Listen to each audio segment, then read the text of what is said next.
It is my pleasure. One of our highlights of the spring semester is today's event, and that is the McGarr Symposium on Sports and Media, and in particular, the Deford lecture. So it's my pleasure to introduce Michael Kramer, who's the director of the Texas Program in Sports Media.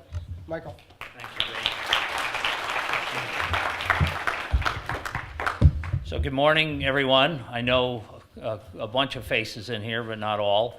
As Professor Brenner mentioned, this is a special lecture for us. Frank Deford, who cannot be here today because of illness, has been very gracious with his time and working with us over the past several years, and has been the guy who's picked all of the lecturers that we've had in here over the past several years. And this year, he was thrilled to be able to ask John Walsh from ESPN, who I'll formally introduce here in a moment, to be the lecturer. And they spoke this week, and Frank again said how sorry he was that he couldn't be here, but it was not good for him to fly. So this is the first time he's had to miss this lecture. But I get the privilege today, then, of introducing John Walsh. Normally, Frank would introduce the lecturer. So let me jump right into that.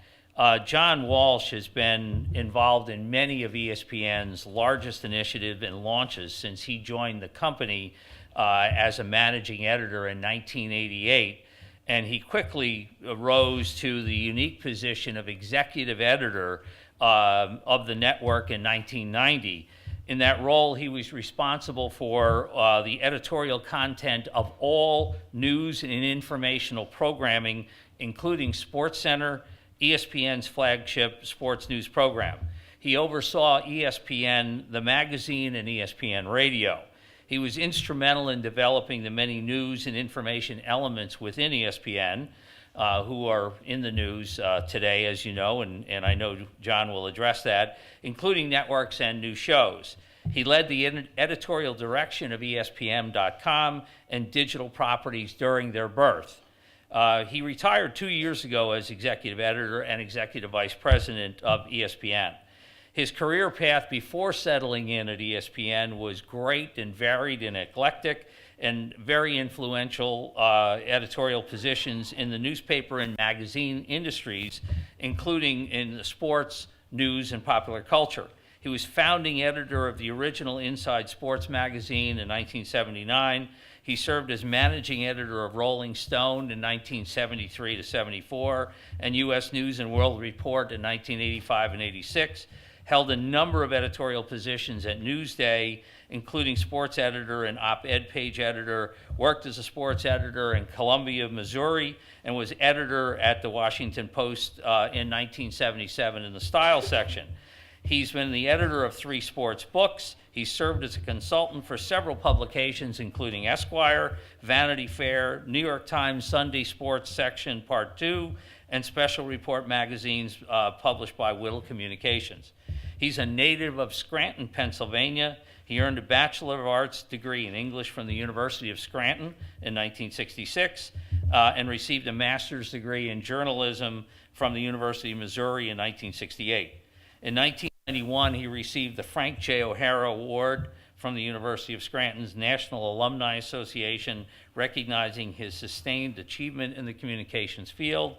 In 2001, he received the University of Missouri Journalism School Medal of Honor.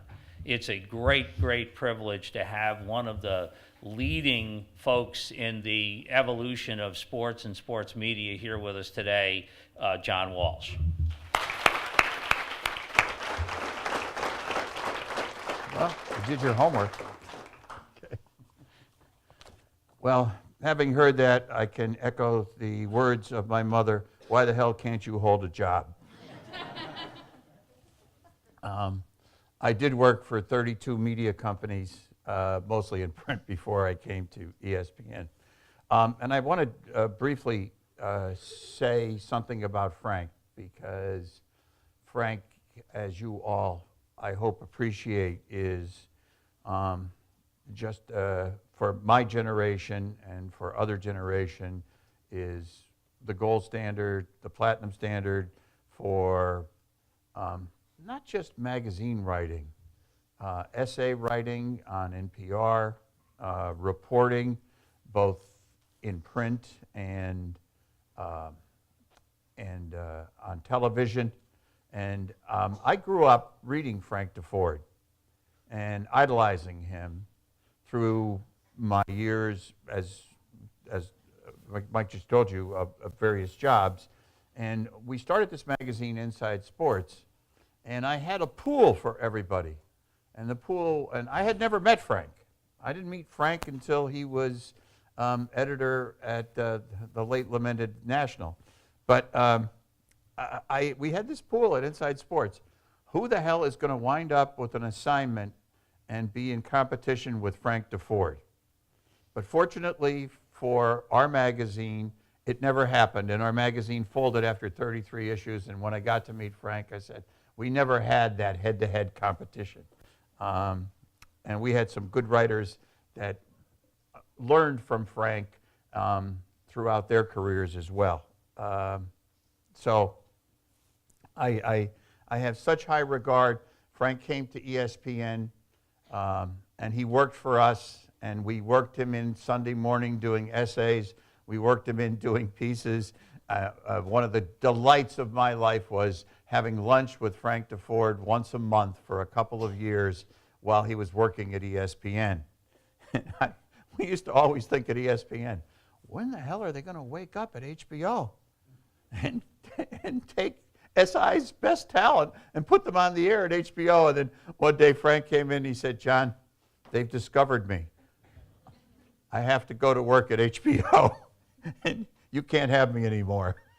And we remained friends, well, until this day, and I had a wonderful conversation with Frank a couple weeks ago in Key West. But I really revere the man. He's not only is he talented, he's one of the most gracious, polite, beautiful human beings that you can come in contact with. Before I start here, a couple of notes. One is I would really appreciate it if we put our Twitter handles down. I'm going to screw up. I want to be as honest as I can answering your questions. I want to be as forthright, and I'm going to say things that I would not like to have exposed to the Twitterverse. I'm sad to say for all you modern digital people. And we'll have a little reference in a bit there. But that's one. The second thing is that I've had a blessed life, a lucky life, going from job to job. I didn't know I was unemployed 4 times, or as I used to tell my mother, I'm between jobs. Anyway, but I'm by birth, I'm an albino. I'm sight challenged. I write these things out, and so I'm going to be reading part here, and you're going to know how challenged my eyesight is. But believe me, I can see all of you, and unlike other people who have introduced me here, I don't know any of you. So feel free when we get to the Q&A. And that's a little bit of the introduction. So let's get started here, and we'll see. I've timed this out. I don't know what it'll be because I tend to insert things. We are experiencing today the most innovative, controversial, challenging, technological, explosive, diverse, wealthy country in the history of the world. There are many more superlatives that I can add to this. One of them that sticks out for me is that we have the smartest group of people who are in an elite media company, and we can learn so much from them. I've been rereading and reading some Truman Capote, and there was a reference in Breakfast at Tiffany's that I read a week ago where he referred to one of his a group of friends as the tremendous many. And I think all of you can be exposed in a media life to members of the tremendous many of today. At the same time, we are governed by the least politically experienced, the most personally thin-skinned, narcissistic leader of the Western, of our country, who is communication challenged and the least literate president that we have ever had. And in this context, I say to you, that's a fact checker's delight. See if you can fact check what I just said. But all of this speaks to me and shouts out to all of us, tell me a story. When you kind of dissect all of that and you say, where are the stories? That's kind of what I want to talk about this morning, which is storytelling. Much of what I'm going to say, you may have heard before. I don't think it's bad to hear it again. I hope that there are some little avenues and places that we go that you haven't heard before. I'm going to go with 3 different stories to talk about to kick this off. And one of them is the profile of Pat Riley, which was your homework assignment for today. The second one is a news story that happened last week. And the third story that I'm going to talk about very briefly is a trend that's happening in areas outside of sports. It's become part of our nation's problems and addictions, and I think it's something that if there's an awareness of it, you might see something about it dissecting sports in the future. So let's go first to the Pat Riley profile. Wright Thompson is a dear friend. I recruited him since he was a sophomore at the University of Missouri. And to me, he's one of the primary sports storytellers right now who is actively writing on a regular basis. The Pat Riley piece that you read, I have had a couple of friends call and say it's the best piece that Wright ever did. It certainly tells you about a person and a sports icon in a manner in which I don't think you've ever read before about this man. So what I wanted to do is take you step by step of how a story like this happens. I interviewed Wright extensively last week about what happened.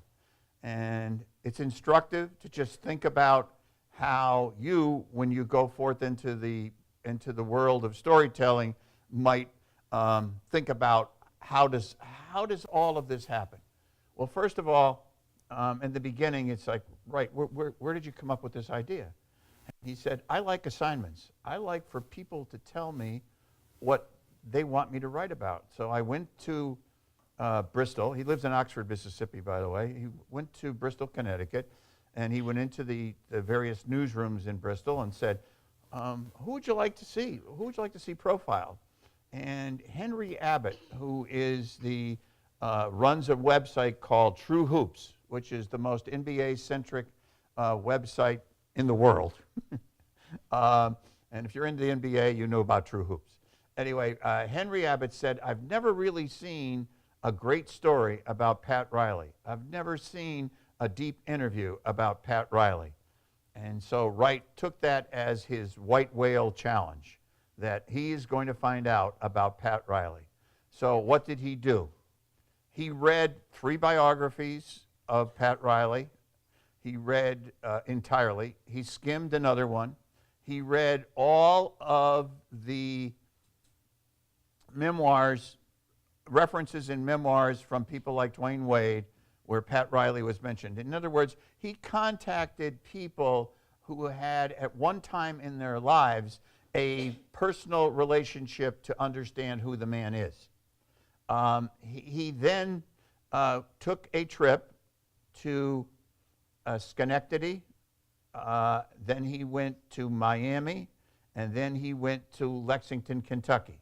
He collected all of this research, and he went to the Miami Heat and to people around Pat Riley and was told, Pat Riley doesn't do interviews. He's not going to do an interview with you. I'm sorry.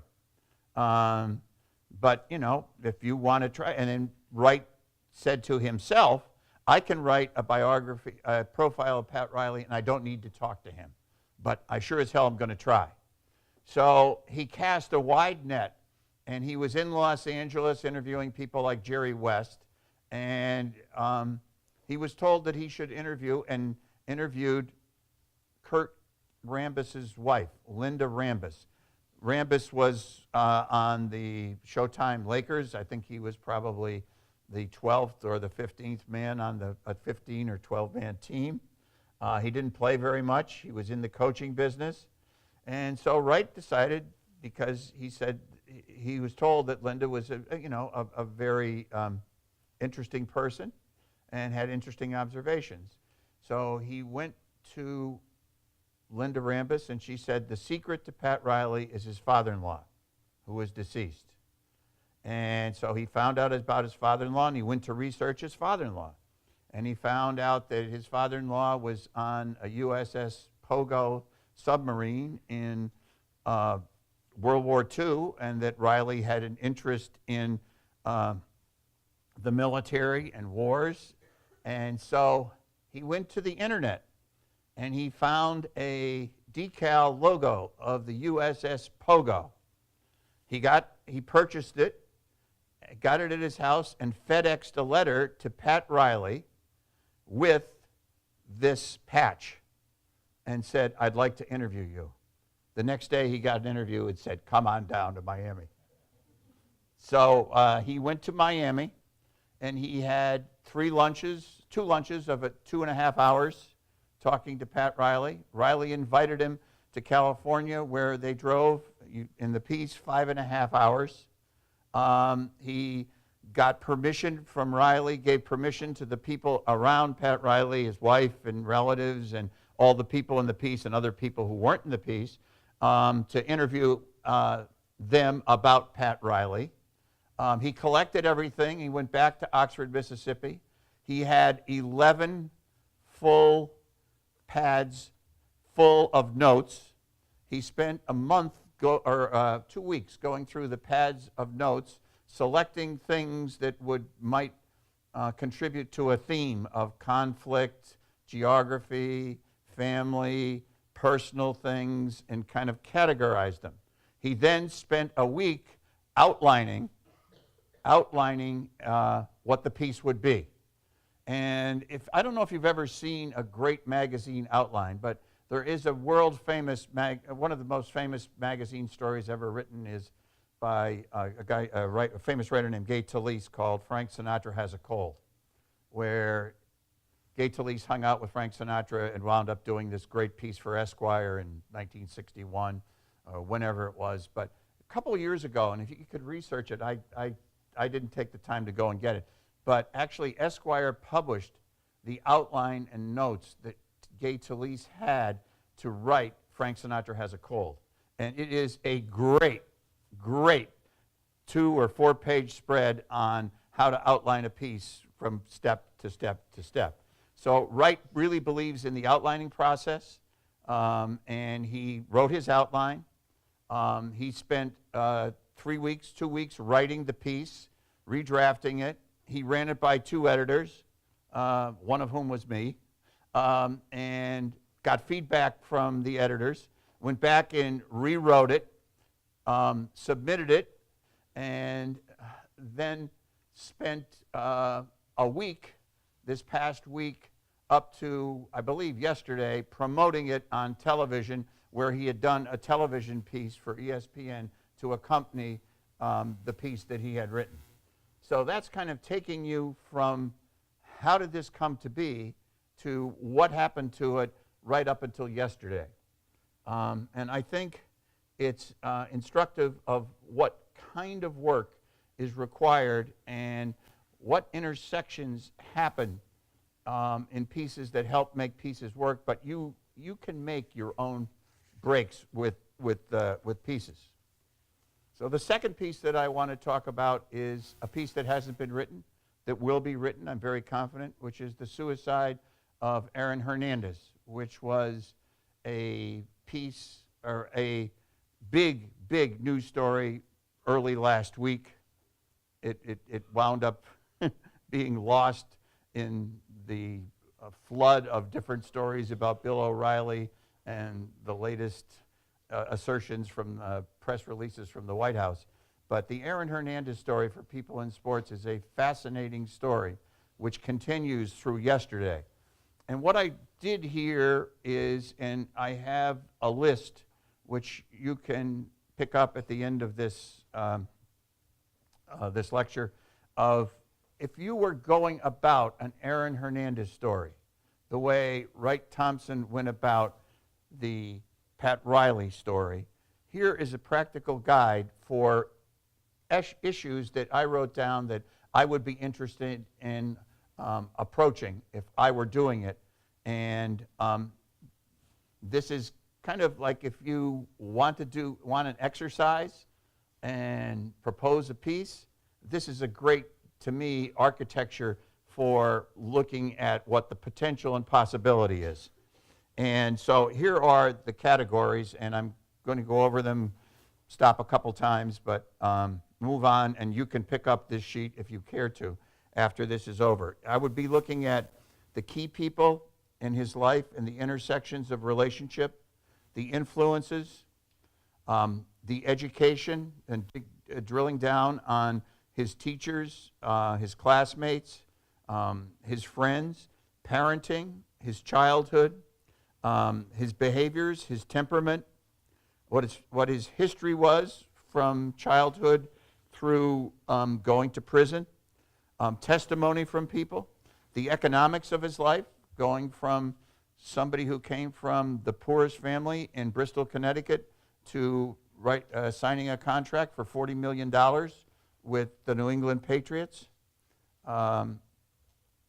his personality, what the timeline was, not just for his life, but also for those key moments with the crimes that he allegedly and was convicted of, the turning points in his life, how he came about making judgments about people that led to actions in his life, how he related to the sports industry, what success and failure were, how he addressed both of those in his life, which he experienced numerous occasions for both success and failure, what it meant to win a championship, what entitlements he took because he was at the top of his game. He was all-pro.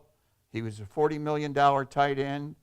He was playing for the best franchise in the 21st century sports. And there are certain entitlements that people come to gather as they get this kind of success. What was there arrogance?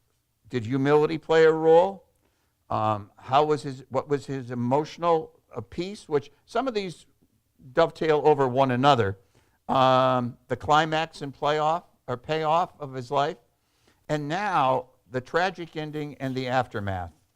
And the story now has a really interesting twist to it, which is that the family is trying to get lawyers to get a retrial of the crime that he was convicted of.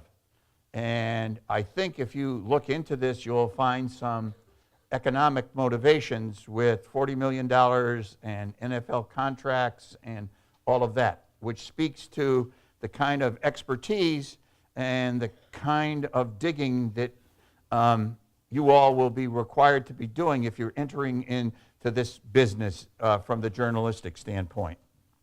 So enough about Aaron Hernandez. The third story that I want to mention is opioids. And opioids is not yet a story. It's an unbelievable trend in the United States. From 1999 to 2015, there is an annual increase of 25,000 deaths a year. The crack epidemic at its worst was taking 2 out of 100,000 people. The opioid epidemic right now is taking 10.3 lives out of every 100,000 people. And here is the most fascinating statistic that I found in looking up opioids, is in 12 states, there are more opioid prescriptions than there are people in those states. That just blew me away. And the conclusion I reached, which is not so subtle, is that when you have something like this, it is eventually going to find its way into the sports industry. At some level, at some point, it's going to intersect it. And someone is going to break stories about a personal, team, industry-wide, whatever it is. There's going to be an opioid story about sports. So how do you know when you cover a story, whether it's electronically, whether it's in a magazine, in a newspaper, on television, however you do, what do you look at a story? And over the years at ESPN especially, as I was looking at the work that we did, there were three things that really hit me about a story on a very granular level. Did the story make me smart? Was I smarter after I read it? In whatever way I could be made smart. Did the story make me smile at some point? Was there some event in the story, even in the most difficult stories, where something happened in somebody's life and it made me smile? And the third element is surprise. What kind of surprises came in the story that may be attached to smart, which is, I didn't know that, and I learned that from the story. Give me a surprise. On a much higher level, the stories entertain, enlighten, and engage. And that's kind of elevating, helicoptering up, as they say, from the smart, surprise, smile part. So how do you get there? How do you get there to do this? And these are kind of obvious, but I want to emphasize something.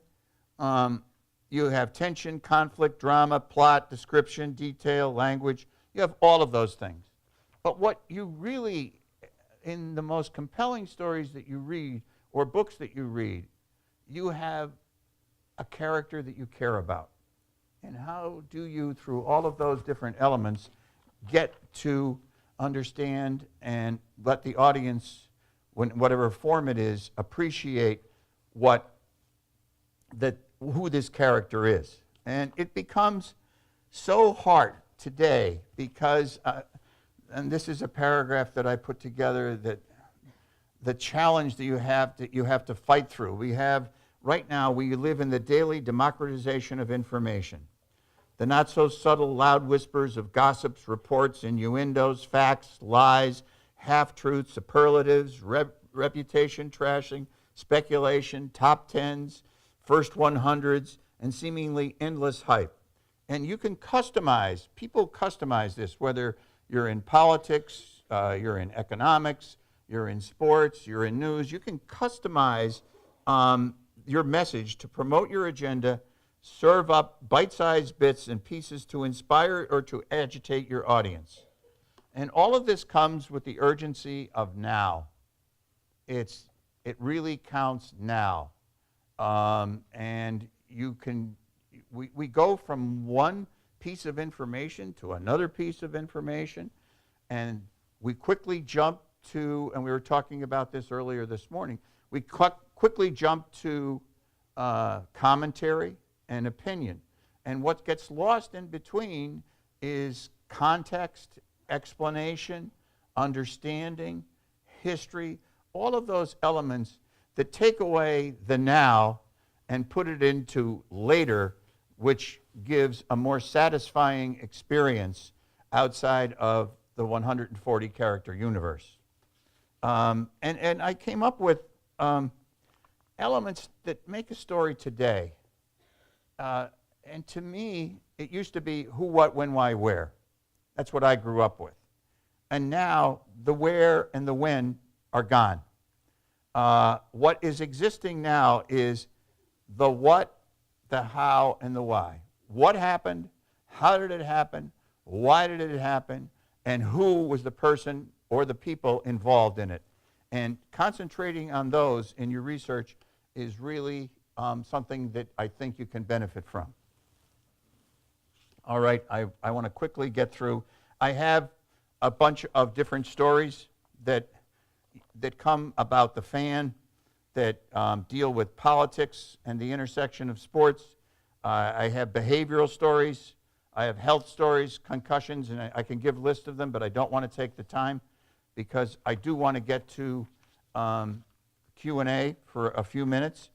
And I want to kind of give you my list of things that I think, I'm painting this somewhat bleak picture of the obstacles, the hindrances, and all of the things that may be in the way of your doing a good story and what a good story is.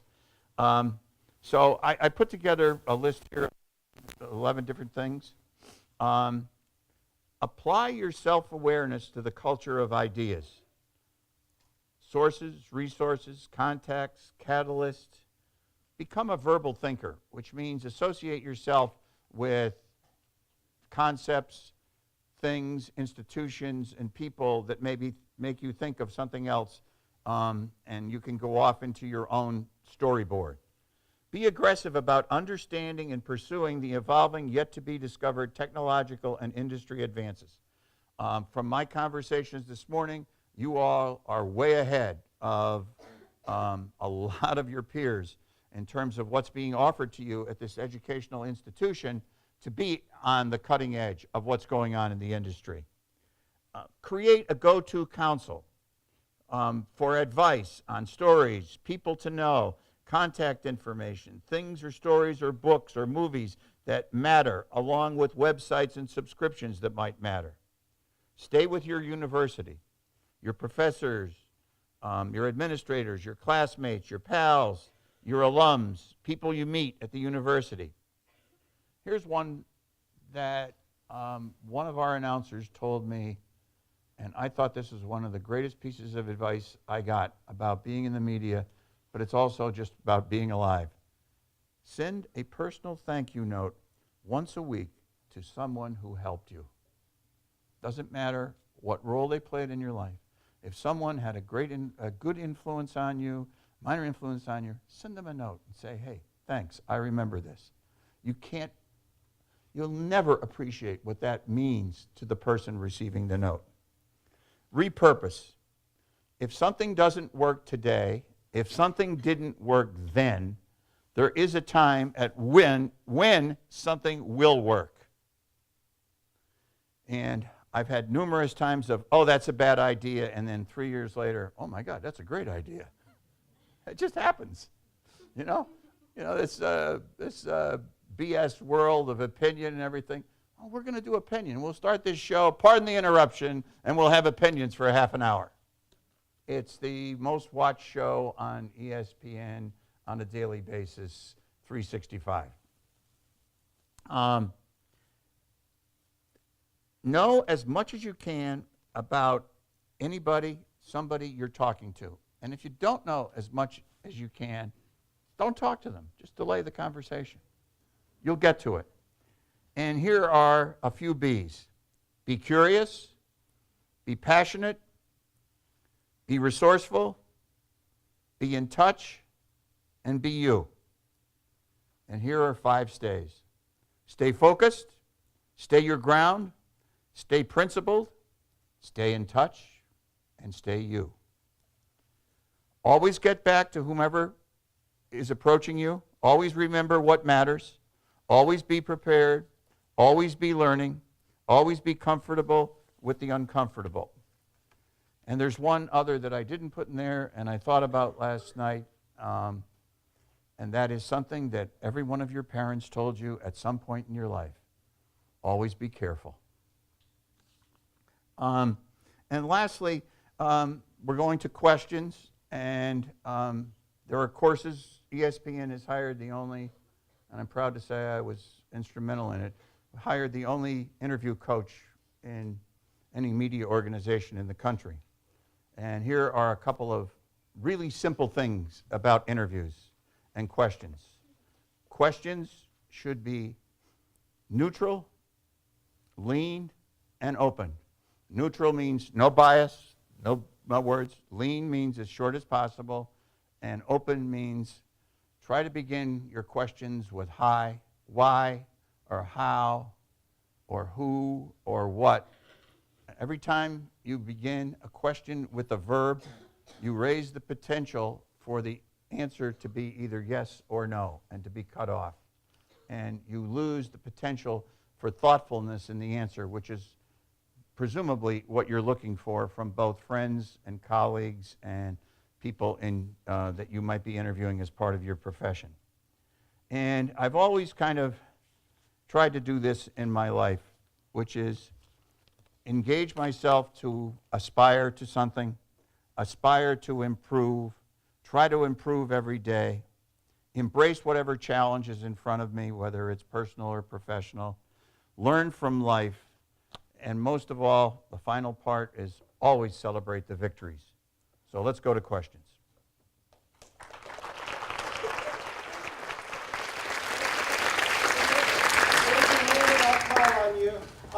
I'm going to kick it off with one that relates to your Aaron Hernandez story. And I'd like you to give the students some insights as an editor to the sensitivity of when Aaron Hernandez died.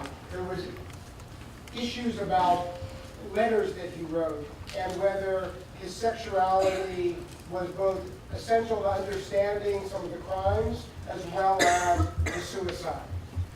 Some journalists reported these, others didn't, and then his lawyers came out and said they were misinterpreted, these letters. How would you as an editor think about handling on deadline issues that could literally affect how people see an individual, dead or alive? Well, I think it goes to what I was trying to say earlier, which is you have the pressure of being in the now to raise these issues. But whatever you do to raise those issues, you haven't had the time or the resource or the opportunity to pursue what those issues might mean. I think that one basic thing you can do is talk to people who might have another side of these, and in many instances somebody says, hey, that's not true, this is the story, so you have two sides of a story. Anytime you have one side of a story, and this seems pretty homogeneous, this seems pretty neutral of, hey, he wrote letters, he did this, but then it goes to that ultimate speculation. You're getting into speculation, and once you get into speculation, then you need context, then you need interpretation, then you need more knowledge before you're going to do that. Reporting that letters existed, I think that's okay. Starting to speculate what those letters might mean, boy, that's where you really want to do what somebody like Ray Thompson did to find out what kind of a mindset this guy had. Right. So when you ask questions, if you can identify yourself, name and what year in the journalism program you are. Yes, Barry. Say it into here, please. So we get recorded. So Walsh, thank you for coming. My name is Eric Goodman. I cover sports here for Texas Student Television, which is a broadcast entity, which therefore ESPN is obviously a destination job for me. When you see people like Skip Bayless and Stephen A. Smith making millions of dollars saying takes that they may or may not even believe in, and then you see people like Ed Werder, Jason Stark, who are real hardcore practicing journalists without a job right now, should that influence me in how I prepare for my future jobs? Could have asked the question a little differently, but by God, that's a great question. That's a really good question. We live in a world of presentation and performance. That's a piece of what we do, and there are parts of that which attract audience. It's kind of like Bill O'Reilly gets $25 million a year to kind of spew his opinions about things that is a certain point of view that he believes. I do believe that Stephen A. Smith and Skip Bayless, as demented as this sounds in many ways, or however it is, I believe that they believe what they're saying. I don't know for how long or whether they, Skip in particular, in persuading him that, what he said about LeBron James 2 years ago really doesn't hold today. And he'll stand his own ground. And I don't understand that. But there is a great appeal to a forceful presentation, and I will say this about Skip. As Skip was one of the most prepared people going. Skip would leave the office in Bristol. He'd go to his hotel room because he lived in New York on the weekends. He would go to his hotel room. He would stay up watching the games. He would spend time in the middle of the night researching the stuff to have his point of view. And he presented it in a forceful way. And he found a great partner in Stephen A. And he made Stephen A, you know, because of all the research he did, Stephen A could cherry pick a few pieces of information and mold them into his point of view, which would, you know, he would use the logic that Stephen A has to present it in his way. So I didn't talk about presentation and performance, but both Stephen A and Skip Bayless spent years and years in the newspaper business. Skip Bayless was in Dallas, he was in Los Angeles. He worked really hard as a reporter, beat reporter, and columnist. Stephen A in Philadelphia and New York did the same thing. Now, you could critique what they did, but they had a basis for this. So thinking that you're going to graduate and go into one of these jobs of opinion making, bloviating, whatever you want to call it, I don't think is a good, there's a foundation that needs to be there in order to be respected for what you do. People, you know, viewers who walk in with whatever biases they may or may not have, they have respect for those 2 points of view. And that's kind of key to it. Does that answer it in any way?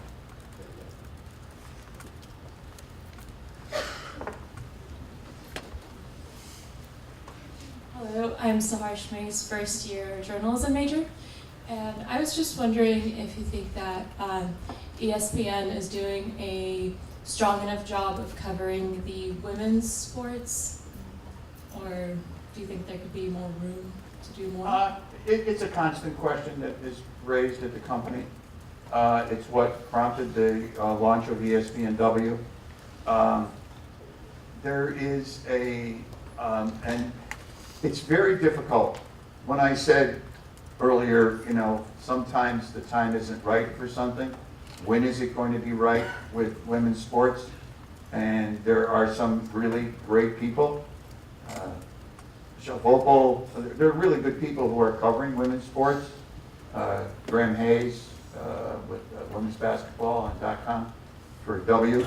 But there is this tyranny of audience appeal. There is this tyranny of, and it's from day one, and going back to, you know, the town crier or the people writing in caves, and that is how many people are reading it, how many people are gathering to listen to you. And so you make decisions and you try your best. I know we tried at ESPN when we had top 10s every night. Please make sure that there's a women's sports highlight in there. And you kind of have to go in gradual ways to kind of take something that you believe in, and you believe eventually there will be appeal. And you know, and we had a WNBA fellow up at a meeting in Bristol. He was great, Hershey, and he actually took all of the women's players that were really stars, and he had video of men's players who had the same moves. And I thought that was the greatest thing to appeal to women's sports, and we could never get the producers to kind of embrace it. It was a lot of work to do, but it was one way that struck me. That's a great way to kind of promote and elevate the audience. But it's going to be a while, I think, until those numbers come in. Now, in the women's basketball tournament, those numbers are great. Those, you know, and that has great appeal, and it's promoted and it's covered as well as any of the men's sports when we cover that. But the rest of it it's just hard. And when there's a start of a women's soccer league, we have a hard enough time trying to get, you know, the men's soccer league in the United States with coverage. And now women's soccer leagues come and say, "When are you going to cover us?" I'm thinking, my God, we got a while for there. Now, the other thing that I saw at ESPN was that women's softball, the numbers were really creeping up. And I believe that the people who are into women's sports could be promoting women's softball as the next big sport.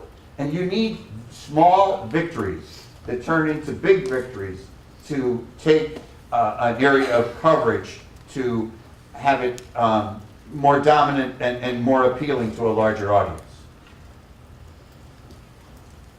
Kevin? I can yell. All right, yell, Kevin. Hi, John. Kevin Robbins. I do the sports journalism classes here. Yesterday, a sports editor at a Texas newspaper put together a tweet stream basically discouraging my students from, any student, from exploring sports journalism as a career. I'd like to know what you think about that.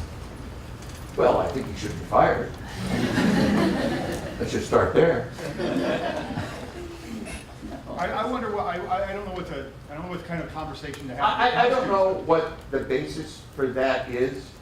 To me, I just talked for 30 minutes, and I think I was trying to tell you how sports can, I didn't get to talking about how sports intersects politics. How, you know, he, as whatever job he has to cover how in his neighborhood, how owners are looking for government subsidies to build stadiums. How we have to look at concussion as a health issue. How we, you know, there is a certain part of this that is the real hard part of sports journalism. It isn't covering a game for results that people need to know. What I would say to him is there's a hell of a lot of information that people need to know that's on a very superficial level. There's a deeper part of information that people now have a small awareness of but need a much deeper understanding of to make decisions about their pocketbook, about their livelihood, about how sports is going to intersect their lives. I have a daughter, believe it or not, who is not really a great sports fan. I have a son who's a big sports fan. And there are different degrees of people who are interested in sports. And it's life-sustaining. I have a 95-year-old mother-in-law who sits with me and watches the Yankee games every night. And from age 90 to the last 3 years, she has lived with me. I've sat on the couch with her, and it sustains her life. And you should be covering stuff like that. I think it helps people in ways that we don't understand, and our job is to kind of interpret those ways and make them presentable to audiences so that there's an appeal to sports, there's dangers in sports, and all those things are things that people should know. What the hell is this guy thinking about? I don't know. I don't want to meet him, but, or I guess I do. Anyway, okay, what's next? Next. Let's go. Oh, Michael. And then to next. Michael McCambridge, friend of the TPSM program. John, question I've got for you. I grew up in the 70s, and the coin of the realm in sports writing in the 70s was the game story. You would read Dan Jenkins or Frank Deford covering the NBA in Sports Illustrated. You would read in your local newspaper the beat writer telling you what happened in last night's game, why a particular team won or lost, what it meant in the long story of the season. In the past 25 years, we've seen a reduced emphasis on the game story. What do you think the future holds for writers going to events, covering the athletes afterward, and telling people how the game went? Is that a dying art form, or is it going to come back? So do we have an hour? I have many opinions on that, many experiences with it.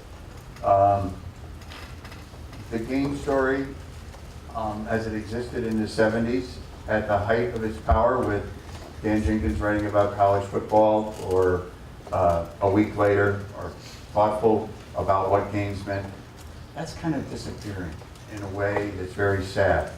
Now, what is bubbling up are the locker room quotes. They're all canned, or people don't talk, or it's, once in a while Richard Sherman says something controversial after a game or at a press conference, and there are a few people like that that make news.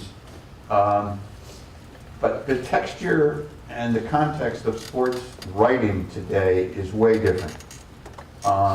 It's looking at what holds people's attention. But people see the highlights of a game, and I don't know how much more they want to see about it. At ESPN, I had a really hard time, and I could say that if you said, what's your top 10 failures at ESPN, the number one failure would be sports highlights. That I railed against the chronological highlight for years. I had a producer named Dan Steer put together 17 creative ways of doing a game story and a highlight. I think that video dominates, Michael, and I think that the really good combining great writing with great video and intelligent, that's a way that I think you could approach. But it takes resources, it takes time, it takes a whole different mindset to do this, and not just make it a straight chronology story, or, you know, as is very flippant right now, you can see 2 highlights on a game on SportsCenter and think, that's the story of the game. Well, it's not. It's like 140 characters to tell you a story that somebody thinks they're telling you on Twitter. It's not a story. It just isn't. And the abbreviated part of results in sports is very discouraging. I think it can be revived. I don't think it will, but I think that there are methodologies by which you can tell game stories now. And let's face it, you're in an era now of all you students. This is your world that you're going to inherit and make a difference in. And don't think that the 1970 story is going to ever live again. But think about what story can live tomorrow, and that story, more than likely, is going to have to include video. It may include sound. If it includes great writing, that is where it's going to excel. People will come back, I think. I always thought people would come back to SportsCenter if SportsCenter would adapt this and say, you know what, we're going to zero in on 5 stories tonight. We're going to insert 5 games, and we're going to tell you the complete story. And that complete story might be a partial profile of LeBron James, or it might be a controversy that has sparked where it is. It might be motivation or game preparation. It could be anything. But I'm not, Michael, addressing 1970. I really want people here to think about tomorrow and think about what can be, as opposed to kind of looking back at those halcyon days that we all just loved. Right here. My name is Travis Levinka. I'm a first-year journalism student. I also write for the sports panel for the Daily Texan here. My question is, with the budget cuts that are happening more frequently at ESPN, where do you believe that the station is kind of heading towards? Thank you. I mean, you know, every interview I had this morning, from breakfast right through to Dean and everybody else, well, you're going to have to answer the ESPN question.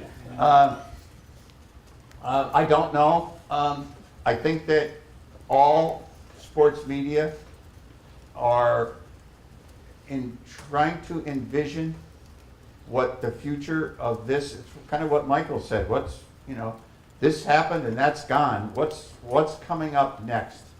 And one thing about ESPN that I kind of think got lost yesterday in the latest round of cuts is that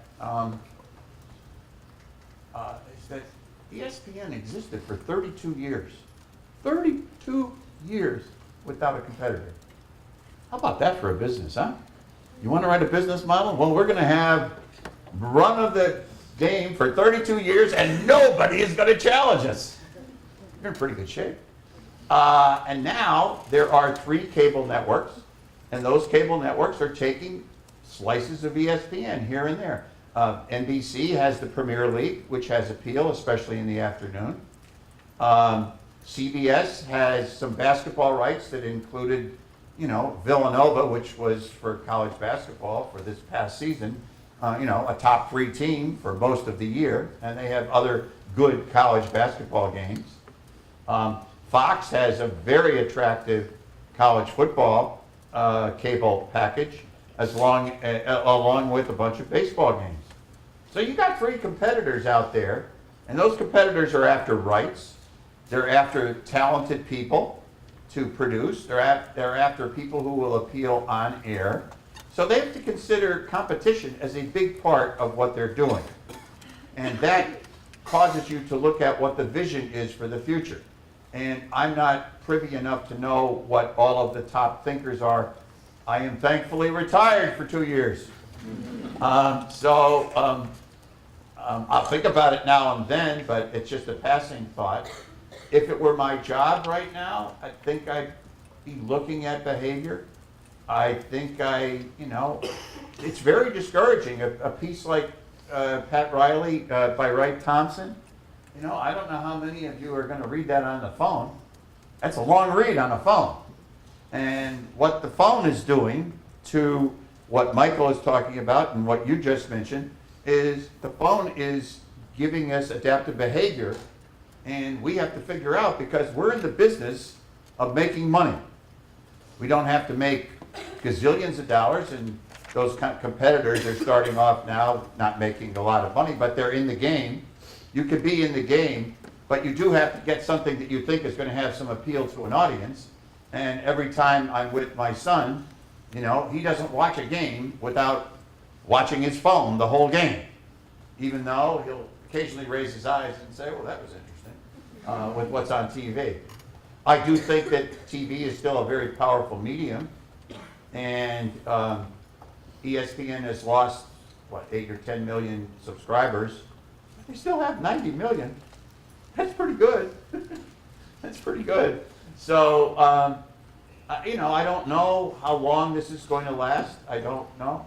I do think that what you're doing at this program here and what I've heard this morning, that you all just ought to be paying attention to what you can learn here in a way to take out into the world, because the world out there is not being educated in the way you are about apps and about the future of the phone and what the possibilities are in your world that you're going to inherit.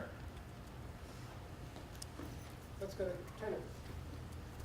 Carter Lawrence, first year journalism major. Pardon?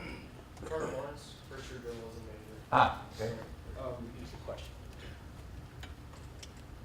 So with so much discussion and controversy about concussions and their lasting issues, how is that angle being pursued in the Aaron Hernandez case, if it is? In what? Aaron Hernandez case? And if it is, how would you cover that if it turns out that he has it? And how would you cover that based on how much that would do to the footballs?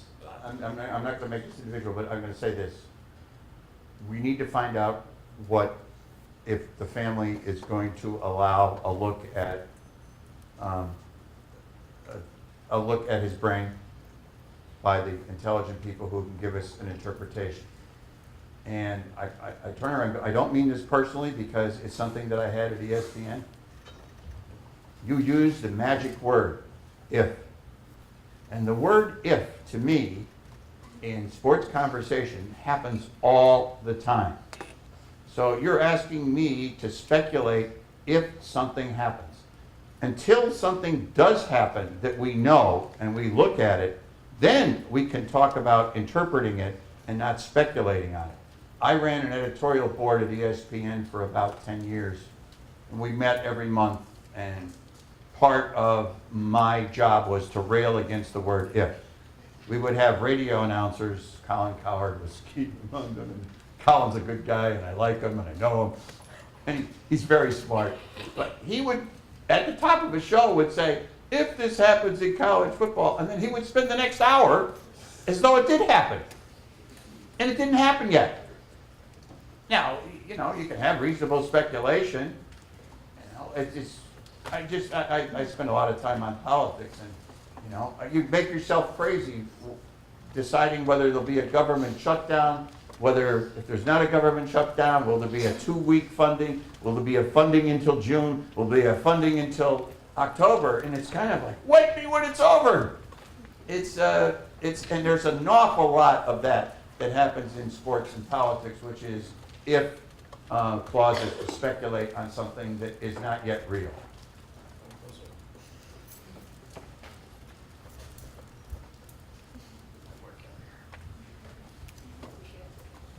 Kayla Tizano, third-year manager, how has your daily routine changed, if at all, from 2 years of you retiring to now?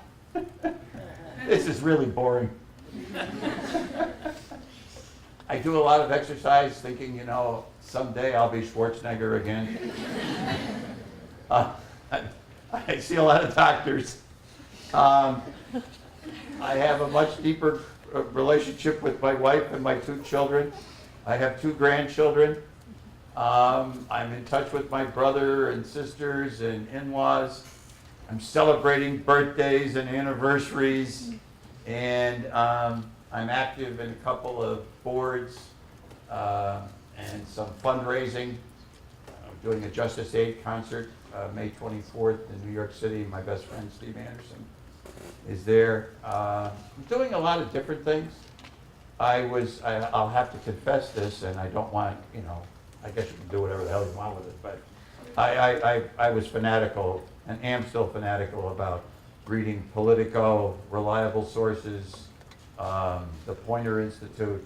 I read like 10 emails a day that take up a couple of hours of my time of, you know, where we stand on infrastructure or what the next tragedy is going to be about Obamacare or whatever the political, you know, note of the day is. I keep track of sports. I'm in 4 fantasy leagues in baseball. That'll keep you going. But I wisely have people managing all the teams, not me. I have partners, so I keep track of all the transactions every day. Just took Cody Bellinger, the Dodgers, from free agency. So I find things to do. If a project comes along, I've talked to 5 or 6 colleges about lecturing and maybe doing teaching a little bit, because I love teaching, as you could probably tell. And I'd like to do that, but I haven't really worked hard enough on a syllabus. I have concepts for courses. I have speeches I've given. I have a lot of stuff, but I haven't really approached it the way I should. So I spend a lot of time thinking. Oh, there was one thing. This is really important. Oh, this is really important. I didn't get to it. Oh God, how could I not do this? There is a well-known author named David McCullough. And if you haven't read him, well, set aside a couple months, because he writes 1,000-page books. But he's brilliant. And he's also a great narrator on documentaries with Ken Burns. And I went to a lecture by him, and this is kind of part of what I wanted to include in the Wright Thompson piece. And somebody asked him the question about, how much of your time do you spend reporting, and how much time do you spend writing? And he gave the greatest answer. If you remember nothing from today, remember this. He said, nobody ever asked me how much time I spend thinking. That was brilliant. Because to do the kind of work that you have to do that's really good, to execute things and to have notions of how you do it, you got to think. And so, you know, sometimes you laugh at these people, and I don't know if it's real or not. I close the door and I think for an hour. That's not the way I think, but I mean, some people probably think like that.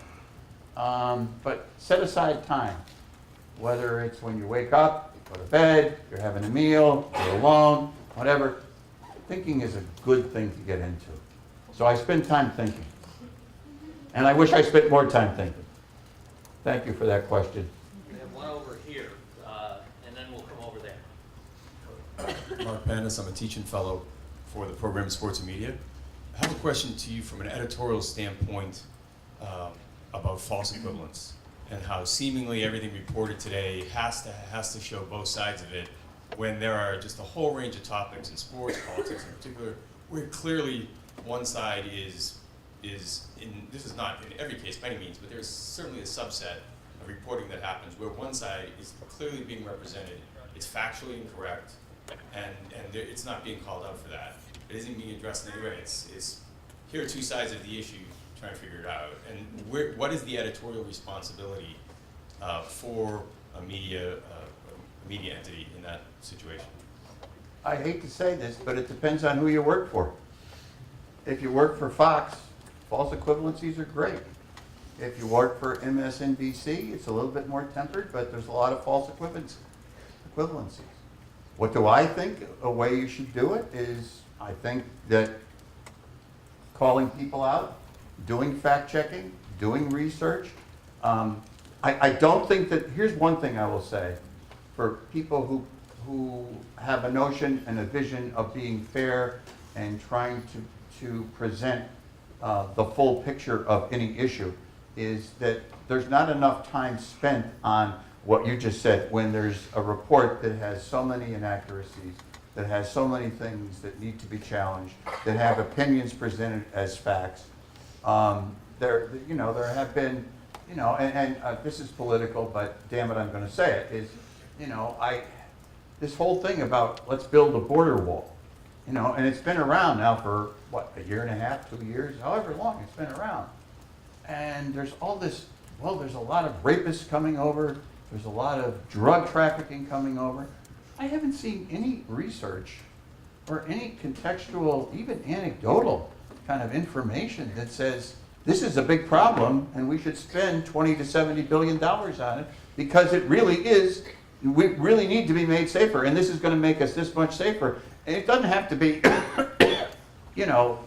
granular, microscopic research, but give me an idea. And that's kind of the symbol I would, or one example I would use for, we don't really know. We don't know what, and sometimes we don't know what we don't know, which is a really bigger problem. But if we don't know and we can find out, I think finding out and hammering it, you do the fact checking from the New York Times and the fact checking from the Washington Post and fact checking from National Geographic and all these, different places that do a lot of fact checking. And I don't think that there's enough emphasis. To me, if I ran a website, I would immediately after there was a speech or a debate, I would put fact checking as my lead story. This is what you heard, this is what you read, and let us give you what we believe from our research to be the real thing. That's my view on that. So. I think there was one over here. Brooke Krim, I'm a first-year journalism major.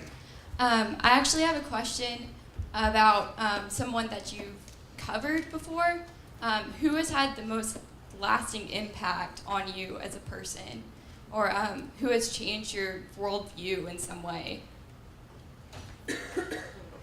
You mean personally? Yes, sir. Like that you've covered for a story that has changed. Oh, okay. So somebody that has, I am blessed. I have had great mentors since high school. People that I remember, and unfortunately I can't write thank you notes to because they're no longer with us. I had a mentor, and I'll just say this at the First of Texas. I was working at the University of Missouri in the sports editor desk, and we hired a woman from the Houston Chronicle from Denton, Texas, graduate of the University of Texas School of Journalism. And she was at Missouri, and she was on the next desk, and her name was Joanne Dickerson, and she was a professional, and she was an Indian heritage. We used to run as the albino in the engine to our friends in Missouri. And she was significantly older than me, 18 years. She passed away in 1989. And she taught me what was good. She had a great influence on me, and she was one of many, many people who have influenced me. As far as people I cover, I don't know that anybody has influenced me in behaviorally. People that I really admire, that I know about, and I'm up in the ivory tower as a producer, an executive producer, as a suit, as an editor. I'm not out in the locker rooms too much, if at all, or at interviews. But I did have occasion in 2008 or whenever it was that LeBron James co-hosted the ESPYs with Jimmy Kimmel, and I was in a bunch of meetings with LeBron James. He impressed me. He's a smart guy. I don't know if he influenced me. He certainly confirmed or affirmed things that my daughter and my son do relative to helping disadvantaged people, homeless people, victims of war crimes and things like that. And he had a very kind heart. And so in that sense, I was impressed. Steve Kerr, the coach of the Warriors, I had occasion to come in contact with him a couple of times, and I was really impressed with him. And those are the two most recent people. So when the Warriors played the Cavaliers for the championship, it was like, who are you rooting for? Well, who's the home team tonight? You know, it was a hard thing because those are two people I really liked and saw. And I can't say because maybe I'm just this isolated Irishman, but I don't kind of relate to people that I cover in a way that they would influence me. Some of them impress me, some of them don't impress me, some of them I celebrate, some of them I get angry about because they're not telling what I think they could be telling us about. So that's kind of the way I look at the people that we cover. And certainly when you think about the ESPYs and the impact sports can have on society, Jim Valvano and just the attention to cancer research. Can you talk a little bit about any of that period? Was he the first? The Jimmy V Foundation was created that night, right? Yes, it was. Yes, it was. Was that something? Talk a little bit about just that period and how that began and what it's become. Well, I'll give you a little bit of the history. And Magic Johnson had just had a press conference and said that he was HIV positive. And the guys who ran our company said, John, why don't we do an award show and we call the awards the Magics? And so that started at ESPN conversations going about doing an award show.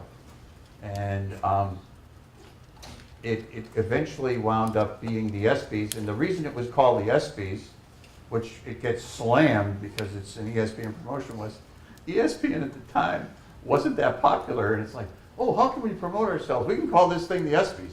So I was tasked with coming up with what that acronym stood for, you know, and I can't even remember it. Sports Entertainment Yearly, SPY, and I can't remember what the other letters stood for, but we came up with that an acronym and we had the show. And Arthur Ashe, we had this idea for the Arthur Ashe Award. And in December, we had a press conference with Arthur, who was still alive. Dennis Miller, who was the host the first year. Billy Murray showed up. And out of that luncheon and out of discussions came the idea for the Arthur Ashe Award. And there was a fellow named John Lack who worked at ESPN at the time. He basically was there for about a year. He helped launch ESPN2. And he had this idea of, well, let's give the first award to Jim Valvano, who was suffering from cancer at the time. And time went on, and believe it or not, in the events that occurred from December through the show, which I think was March 6th, Arthur Ashe passed away in February. Jim Valvano became very, very ill. The night of the first show was one of the, I'd say, probably the most nightmarish day I ever had at ESPN. And we launched the show, and we gave the Arthur Ashe Award to Jim Valvano. As late as 5 in the afternoon, we didn't know whether he was going to be able to get up on stage. Dick Vitale said, I'll help him, and he got up on stage. And the producer for the show had 4 minutes for the speech. And all of a sudden, he's in his 8th minute, his 9th minute, his 10th minute, and he puts the red light on, and Jim Valvano says, who the hell's telling me? I'm not going to be living. Is somebody telling me to shut up? No, I'm not. I'm going to keep talking. So he kept talking for 17 minutes, which made the rest of the show hellish because we had to get off the air at some point. And that was, in retrospect, that was a lot of fun. And that's how the Jimmy V thing started. And people took on to it. Steve Bornstein, who was the president then, established the Jimmy V Foundation. And I'm proud to say, 2 weeks from tomorrow night, I'll be in Sarasota for another Jimmy V fundraiser at Dick Vitale's does. It raises $3 million every year. George Bodenheimer, who was the president of ESPN for 13 years, is now in charge of the V Foundation.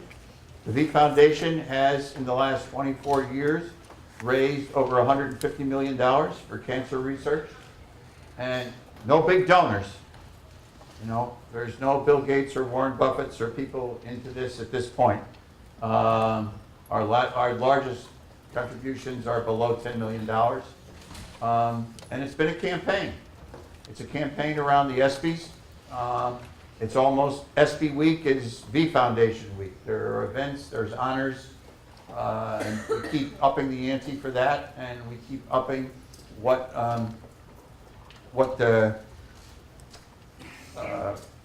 we can do to get up over $200 million, which is the goal right now. I think we are actually at time, so again, thank